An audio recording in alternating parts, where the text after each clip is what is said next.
ये दूसरा तबका ये संपत्तिवान तबका है। कैसा तबका है? जो पैसे वाला तबका है ना। इसके बाद ये जो राज की उत्पत्ति का सिद्धांत है ये 6 स्टेज बताते हैं। कितने बताते हैं? 6 चरणों की बात करते हैं।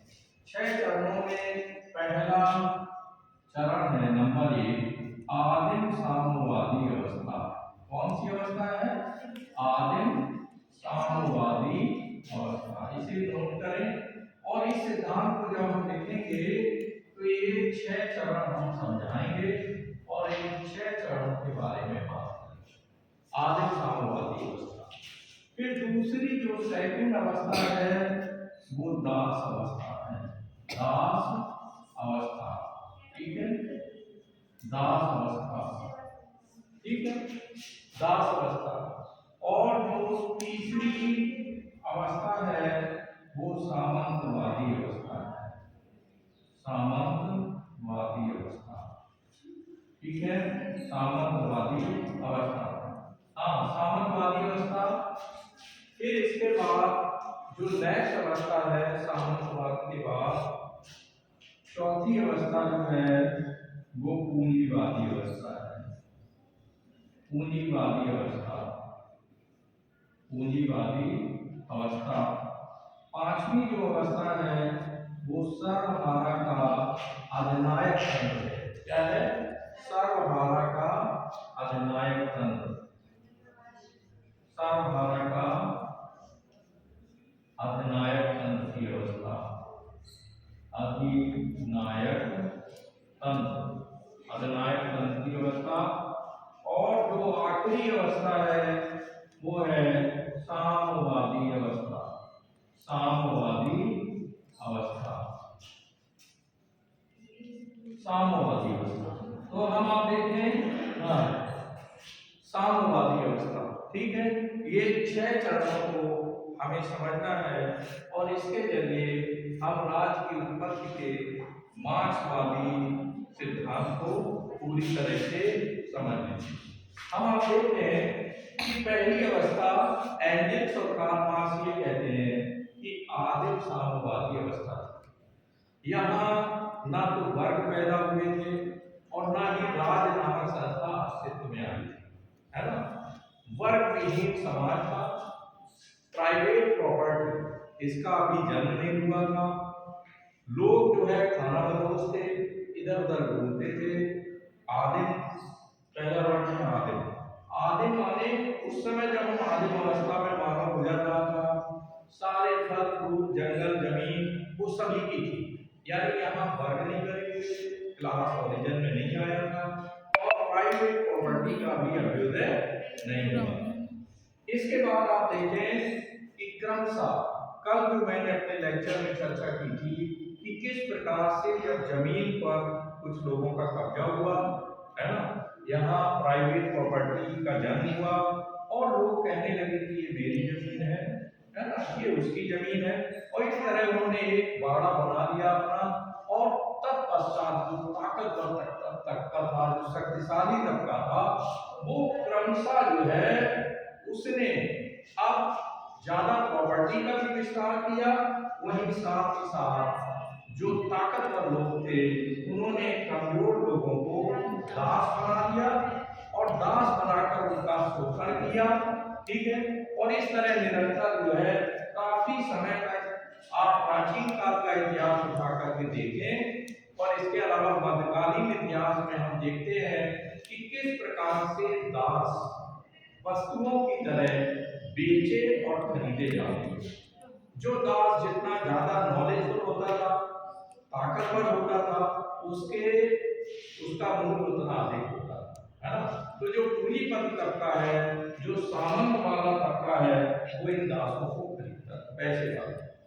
तीसरे चरण में कार्ल मार्क्स ये कहता है, एंजेल्स ये कहता है कि सामंतवादी अवस्था अब ओरिजिन में आ गई। जमीन पर जमींदारों का कब्जा हो गया, है ना। अब दो वर्ग यहाँ हो गए, एक सामंत और दूसरा मजदूर।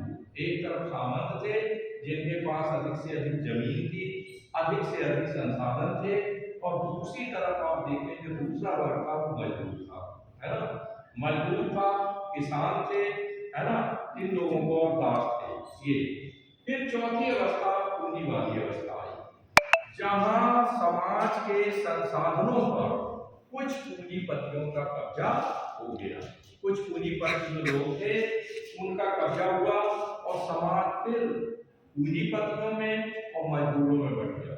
और पूंजीपतियों ने निरंतर जो है, जो मजदूर तबका है, जो सर्वहारा तबका है, कार्ल मार्क्स इसको याद रखेंगे कि हमेशा इन सारी अवस्थाओं में केवल आदिम साम्यवादी अवस्था को छोड़ करके दास अवस्था, सामंतवादी अवस्था, इन सभी अवस्थाओं में दो जो है वर्गों की बात करता है। एक बुर्जुआ है जो कि ताकतवर और शक्तिशाली तबका है, और दूसरी साइड में सर्वहारा तबका है। सर्वहारा जो तबका है वो साधन विहीन है और वो शोषण का शिकार है। ठीक है भाई। इसके बाद आप देखते हैं पूंजीवादी अवस्था आई। फिर इसके बाद पूंजीवादी अवस्था को मजदूरों ने पलटा। आप जैसे कार्ल मार्क्स और लेनिन के नेतृत्व में हमने बताया था कि 1917 में रूस में क्रांति हुई। एक मॉडल था कि किस प्रकार से लेनिन ने पूंजीवाद को समाप्त किया, राजतंत्र को समाप्त किया, वहां के राजा जार को परिवार समाप्त किया और सारे पूंजीपतियों से कहा कि आपके सामने दो विकल्प हैं, या तो सारी संपत्ति राज को सौंप दो और राज के सर्वेंट और राज के सेवक की तरह काम करने लगो, अन्यथा की स्थिति में राज्य छीन लेगा, या तो सरेंडर कर दो। बहुत सारे पूंजीपति विदेशों में भाग गए और जो देश के अंदर ही थे वो उन्होंने राज को अपनी सारी संपत्ति और सारे कर कारखाने राज को सौंप दिए। ठीक है। तो आप देखते हैं यहाँ पर ये सरकार का अधिनायक करता है, यानी सारी जमीन सब पर मजदूरों का नियंत्रण हो गया, किसानों का नियंत्रण हो गया। जो कार्ल मार्क्स कहता था कि तुम्हारे पास मजदूरों से, कि तुम्हारे पास होने के लिए कुछ भी नहीं है, लेकिन पाने के लिए सारा संसार है। आप या तो इस पूंजीवादी व्यवस्था को उखाड़ देखो, जहां पर चंद पूंजीपति, चंद पैसे वाले पूरे संसाधनों पर कब्जा बनाए हुए हैं और हमारा निरंतर शोषण कर रहे हैं, अन्यथा की स्थिति में आप इनके शिकार बने रहे, है ना। दूसरा है आप खुद साधनों के मालिक बने। नेक्स्ट हम आप देखें सर्वहारा का ये अधिनायक तंत्र के बाद साम्यवादी अवस्था। फिर राज वहीं लौटेगा कि जहां ना कोई वर्ग होगा, है ना, जैसा आदिम साम्यवादी अवस्था में था कि सारे साधन सभी के लिए समान रूप से उपलब्ध थे।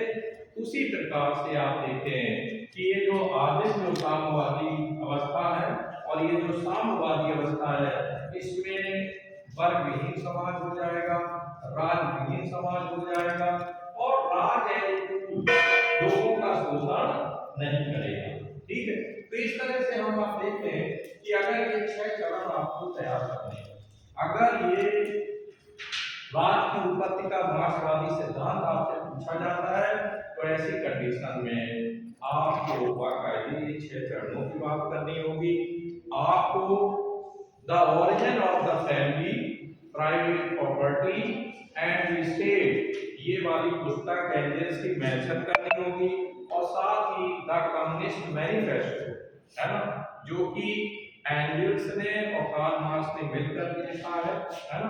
आपको पता है कि एंजल्स जो है कार्ल मार्क्स का बहुत ही अभिन्न मित्र था।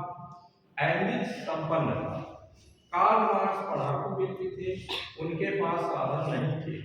वो व्यक्ति जिसको मार्क्सवादी एज देवता के पूछते हैं, वास्तव में उसने ये सारा टोटल जो है, जो वर्गीय समाज है, शोषणकारी संस्था है राज, इसका पर्दाफाश कर दिया। अपने सिद्धांत में उसने पूरी तरह से स्पष्ट कर दिया कि भले नामों में परिवर्तन होता रहा, कभी दास और मालिक बने, तो कभी सामंत शोषण करता रहा मजदूरों का, तो कभी आप देखें पूंजीपति और मजदूर अस्तित्व में आ गया, तो कभी आप देखें इस सर्वहारा का अधिनायक तंत्र जो आया, लेकिन पूंजीपतियों ने इसको भी उखाड़ दिया। है ना। तो हम आप देखें दूसरा जो हमने आपको कोटेशन बताए थे, अगर मार्क्सवादी सिद्धांत को समझना है तो each according to his need and each according to his ability, है ना। प्रत्येक को उसकी आवश्यकता के अनुसार और प्रत्येक को उसकी योग्यता के अनुसार मिलना चाहिए। Okay, that's all. ठीक है भाई, तो अब आप नेक्स्ट